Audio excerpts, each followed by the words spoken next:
Assalamualaikum warahmatullahi wabarakatuh.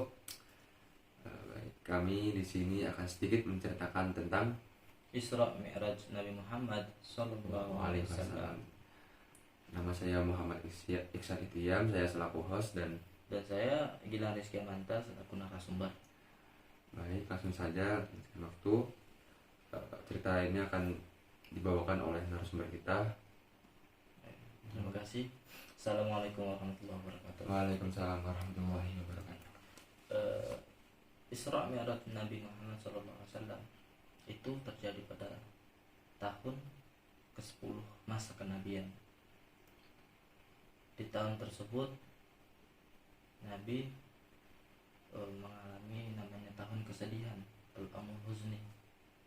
Beliau ditinggal wafat oleh kedua orang yang dicintai beliau, yaitu Sayyidah Khadijah dan Abu Thalib.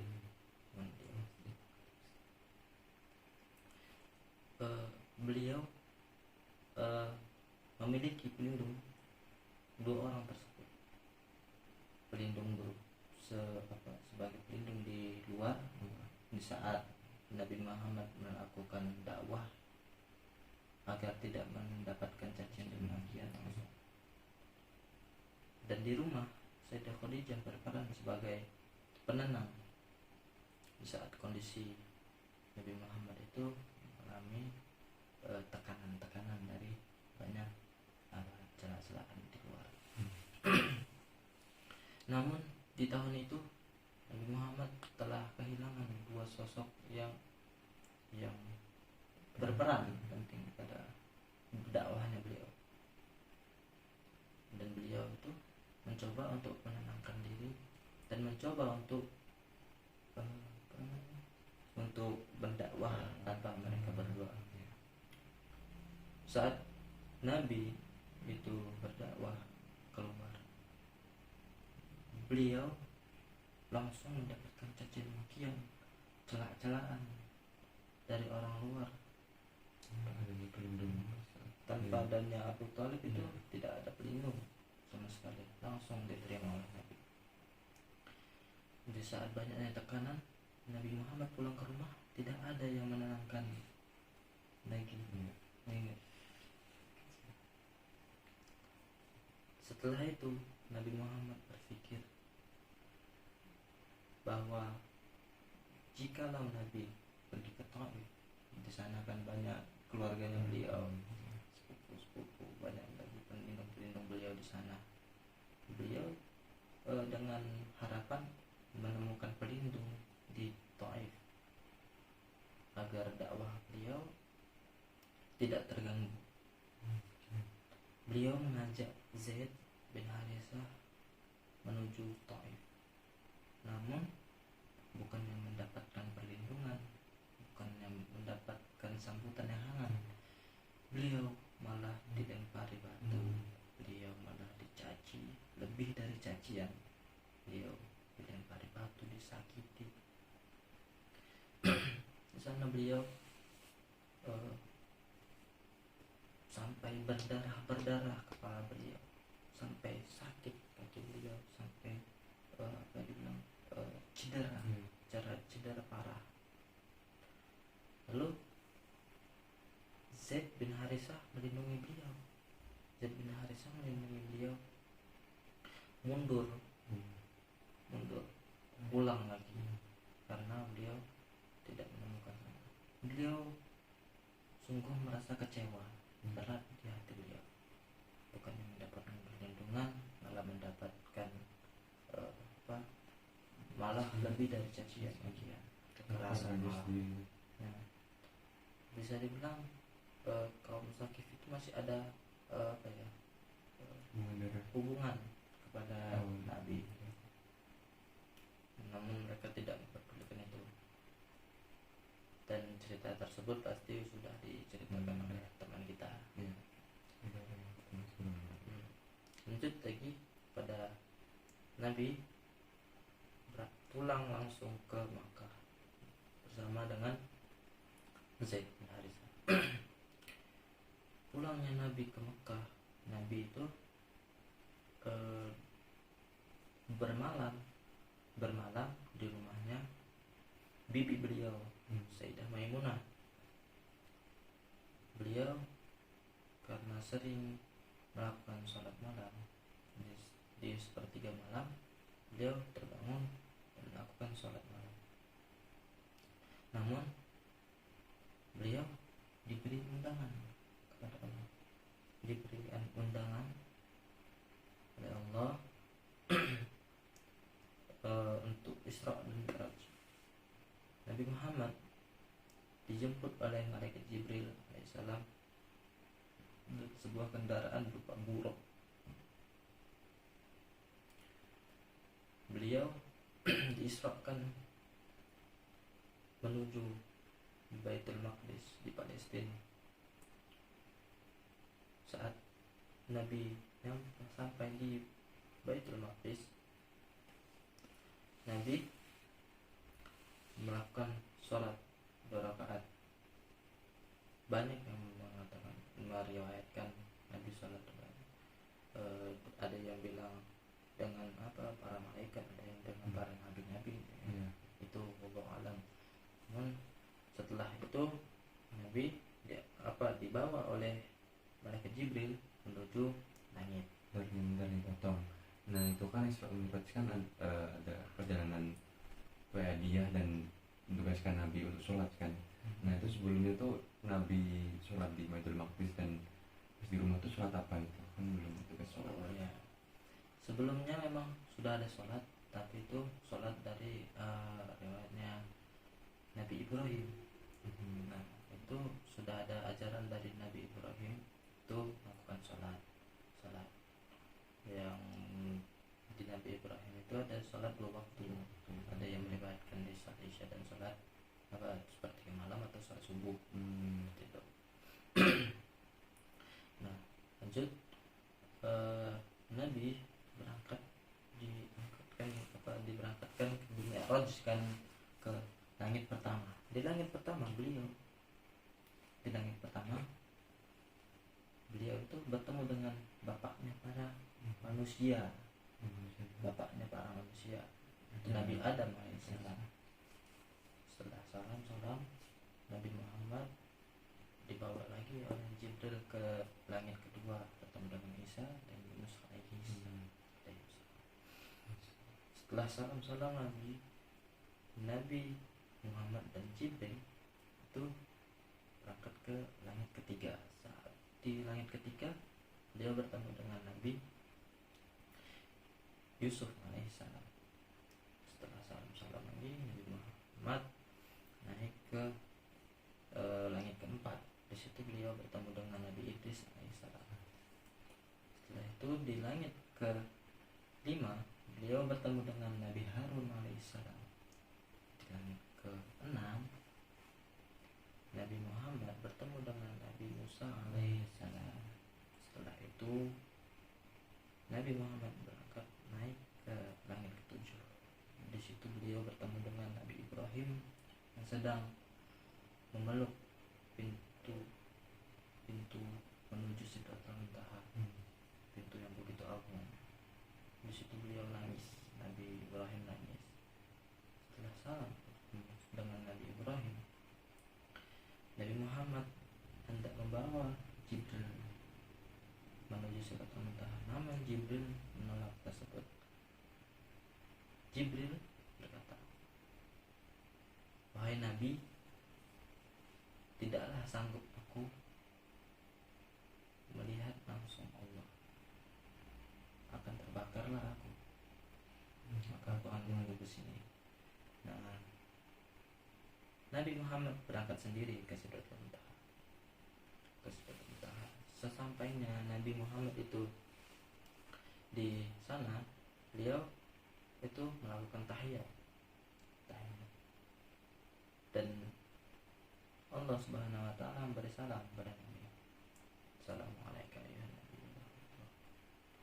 Setelah itu Nabi menjawab salamnya Allah dengan membawa kita insyaallah kita dan juga para nabi-nabi. Assalamualaikum itu untuk para nabi-nabi, kami para nabi, dan wa ala ibadillahi sholihin, kita yang orang insya Allah orang-orangnya soleh. Setelah itu Nabi cengkrama kepada Allah. Nabi dipertontonkan kepada Allah karena itu sebagai bentuk hiburan.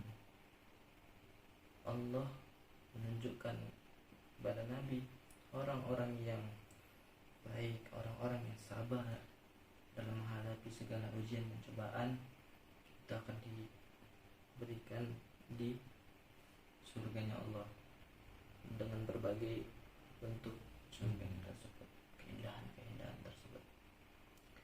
Dan orang-orang yang mungkar kepada Allah, mungkar kepada Nabi, orang yang berbuat jahat, orang yang berbuat kerusakan, orang yang mencaci maki, orang yang membuat Nabi celaka, orang yang gak suka, orang yang tidak mau dengan ajaran Islam, itu akan ditempatkan di neraka. Orang-orang yang mencaci itu akan sibuk memotongi lidahnya di neraka. Lalu Allah menunjukkan kepada Nabi itu beberapa rahasia menunjukkan kepada Nabi. Mungkin kalau misalnya kita bilang itu beberapa rahasia, kita tidak tahu. Allah alam mana tahu itu semua rahasia, karena Nabi dikasih tunjuk kepada Allah semua rahasianya. Setelah itu Nabi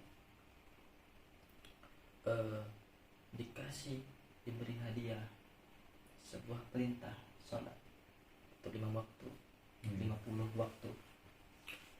Namun karena 50 waktu itu sangat banyak, maka dipersingkat lagi, diringkas lagi menjadi 5 waktu. Lalu waktu ya. Nah itu kok bisa jadi 5 waktu tuh? Kenapa tuh Pak? Dari 50 ke 5 gitu. Oh iya, banyak banget. Nabi Muhammad itu sebenarnya saat diberi perintah 50 waktu itu Nabi menerima. Turunlah Nabi dari Sidratul Muntaha menuju ke bawah. Saat mau turun ke bawah itu bertemu Nabi Musa. Dan Nabi Musa, saat Nabi Muhammad bercerita apa yang diceritakan oleh Tuhanmu kepada Nabi Musa. Nabi Muhammad bercerita tentang itu dan perintah sholat 50 waktu. Nah, Nabi Musa berkata, sungguhnya 50 waktu itu masih berat. Ya, kita bayangin 50 waktu dalam sehari. Bagaimana kita mau kerja.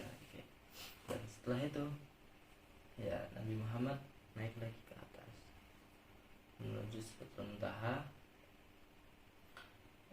Nabi meminta keringanan karena disuruh Nabi Musa untuk meminta keringanan kepada Allah. Setelah itu Allah memberikan keringanan menjadi 10 waktu. Saat 10 waktu Nabi Muhammad itu turun lagi ke Nabi Musa. Saat Nabi Musa masih berkata, itu masih berat, mintalah keringanan kepada Tuhan. Nabi Muhammad mengiyakan dan naik lagi. Akhirnya Allah itu memberikan keringanan hingga 5 waktu. Nabi Muhammad turun lagi. Saat Nabi Muhammad itu bertemu lagi Nabi Musa masih berkata bahwa 5 waktu itu masih berat. Nanti umatmu segendangan umatku aja tidak kuat gitu. Nah, tapi Nabi Muhammad langsung berkata kepada Nabi Musa, wahai Musa, sesungguhnya aku malu jikalau aku meminta lagi keringanan kepada Tuhanku. Nah, di sini Nabi Muhammad langsung turun setelah bicara kepada Nabi Musa. 5 waktu itu adalah waktu yang paten, udah paten. Ya, gara-gara kesanggupan umatnya itu memang Ya, ya, memang memang waktu. itu ya, ya. Nabi Muhammad turun. Setelah turun itu Nabi Muhammad itu turun ke Baitul Maqdis. Setelah turun Baitul Maqdis, Nabi Muhammad itu diantar lagi pulang menuju ke Mekah. Sampai pulang Nabi di waktu pagi itu Nabi bercerita kepada kaum-kaumnya yang sudah masuk Islam, dan ada berapa yang belum masuk Islam. Saat itu Nabi bercerita kisahnya Nabi yang semalam, Mi'raj itu. Dan mereka menentang, sebagian murtad. Namun satu sahabat itu Sayyidina Bakar Siddiq radhiyallahu Siddiq radhiyallahu itu langsung membenarkan bahwa Nabi itu benar melakukan Islam. Namun karena sebagian orang menentang, Nabi itu memberitahu bahwa ya kemarin semalam itu aku bertemu dengan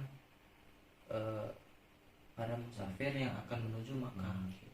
Nah, setelah mereka menunggu, dan benar saja ada musafir yang dari sana menuju Makkah. Nabi mungkin bertemu sebelum sudah dekat menuju Makkah, tapi mereka belum sampai karena waktu mereka jalan masih lama. Nah itu penyebab para kaum ya sebagian yang murtad juga dan non muslim nggak bisa percaya, padahal kan ada banyak bukti kan bahwasanya Nabi Muhammad yang melakukan perjalanan Isra Mi'raj. Nah itu apakah kayak ada faktor apa gimana gitu pada nggak percaya? Sebenarnya di situ ada satu faktor orang tersebut sangat laknat. Sangat laknat sekali. Iya. Dia itu bernama Abu Jahal. Abu Lahab. Abu Lahab. Nah, Abu Lahab ya itu kan mungkin ada yang bilang Abu Jahal, tapi yang setahu saya itu Abu Lahab. Setelah itu karena provokasi dari Abu Lahab, mereka tidak percaya, diprovokasi lagi. Tidak logis ini gini. Ya, kalau misalnya kita juga maksudnya kalau misalnya orang-orang sekarang juga mungkin ya tidak percaya, orang mungkin tidak percaya. Jadi ya kita memaklumi lah kalau misalnya mereka tidak percaya. Ya. Namun karena keimanan beberapa sahabat itu kuat, teguh. Disitulah Allah juga menguji keimanan mereka di masa itu Isra Mi'raj. Ternyata beberapa sahabat melakukan murtad walaupun sudah ada tanda-tanda ya. Sekian cerita Isra Mi'raj Nabi Sallallahu Alaihi Wasallam.